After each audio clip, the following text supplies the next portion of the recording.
We had a beautiful week and took full advantage of it. Al surprised me with a new Christmas tree while I was editing.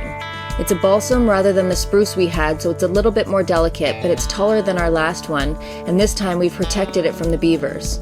We're not taking any more chances considering they seem to be getting very comfortable with us. We had a few neglected tasks that were nagging us, so we put the foundation on pause while we buttoned them up. The first one was the setup of a new laundry line, since the old one was attached to the farmhouse, which is no longer there. We will decide on a permanent location once the house is complete. In the meantime, it's temporarily strung from the butternut tree to a north side fence post. To most, I'm sure it seems like a small thing, but having the line on pulleys makes a big difference to us, not to mention less time spent at the laundromat. For the dock, we finished burning the cut ends and the wooden hinge that attached to the gangway. As well, we put out our deck furniture and secured it so that it doesn't get stolen by the wind. Finally, we anchored it to the shore with a stronger and more camouflaged line instead of rope, and also boxed in the gangplank floaty to pretty it up.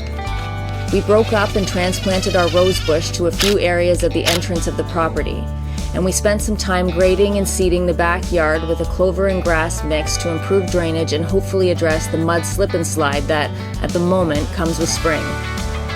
Then it was back to moving the stone from the old foundation to the western fence line. Good times!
Full stop.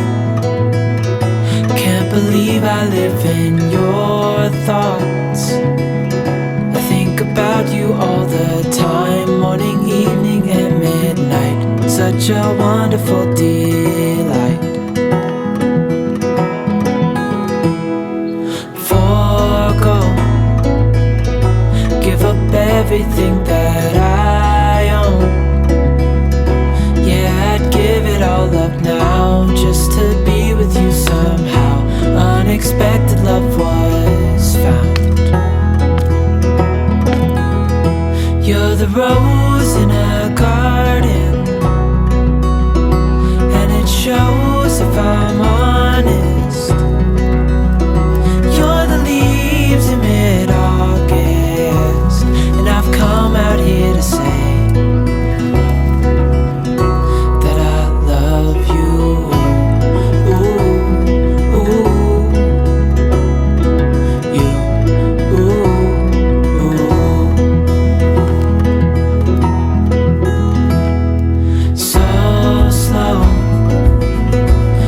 you in my arms, won't let go.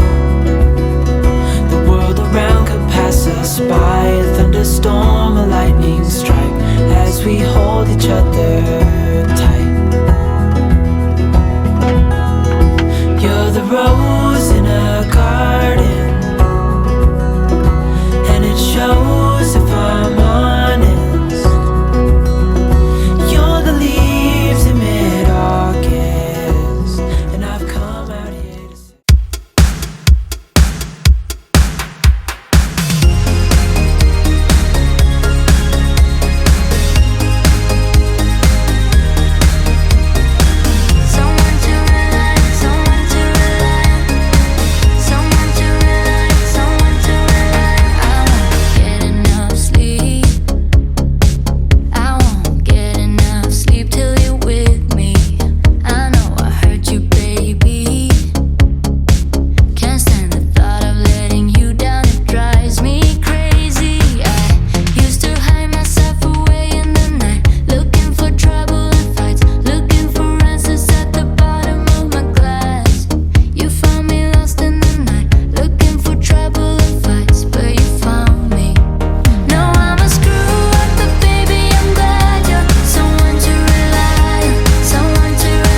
too deep.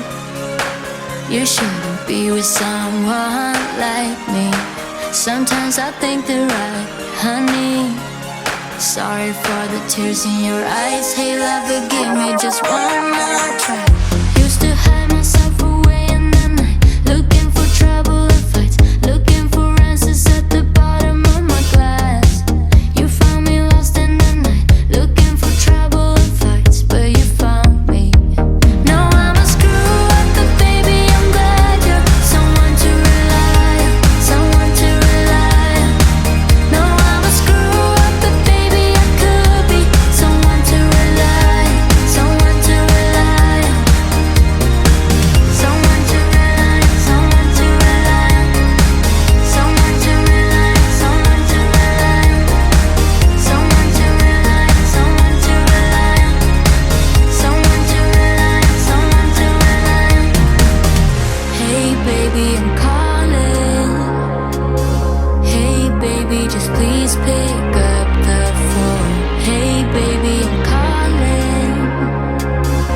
I'm drunk, can you please pick up? No, I'm a screw up, but baby I'm glad you're someone to rely on, someone to rely on, someone to rely on. No, I'm a screw up, but baby I could be someone to rely on, someone to rely on. Now I'm a screw up, but baby I'm glad you're someone to rely on, someone to rely on. No, I'm a screw up, but baby I could be someone to rely on.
don't care what I miss, 'cause my life is dismissed. I keep searching for my bliss. It took days to finally start writing songs, but now.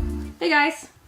Oh, hey folks. It's we're, well, end of the day. We're a little knackered, but we figured we'd add a little update because this was a week of rando things, and I think we showed the majority of it in this week's video, but there were some things that we didn't get any footage of. One being, we went, and thank you for that, because you'll always keep me honest.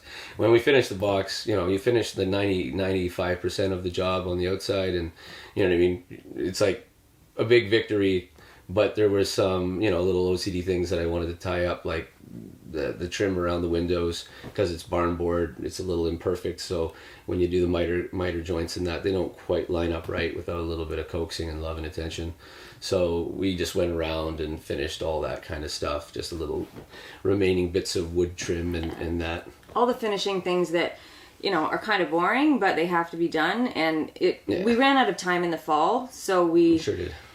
Just kept it on our list all winter of something that we wanted to do in the spring, but it's more fun to do the big jobs and start, tackling the larger jobs, because they have a big effect. Yeah. But we also, it was bugging us. You get the 95% part done, like I say, and then the other 5%. It's like easy to say, I could go with this tedium, or I could start something really big. Yeah. You know what I mean? That you get to see the result of. Yeah. So, anyways, digress. The other thing, we planted seed at the back, and we did mention that it becomes a muddy horror show. It's not so bad right now. Like once you get out of the melt in spring, it dries out. But for at least a couple weeks or so, it's the worst because there's so much clay in the soil. When it gets wet, it really is like a banana peel. So we put down some topsoil that we got from digging the ramp down into the foundation, and we spread some grass and clover seed. But one thing, when you live out in the sticks, there are a lot of animals, a lot of birds, and the sparrows. They've got their little radar, and I don't know how they smell it or see Flocks it. of 10 of them come at a time. Yeah, and they quickly figure out how motivated we are to chase them off. So when you come out and you see them in the back, we'll walk over, try and scare them off, and they all scatter. But they don't scatter that far. They kind of like go behind the wood pile, or they'll go through the cracks behind the shelter for the wood, and they just wait us out.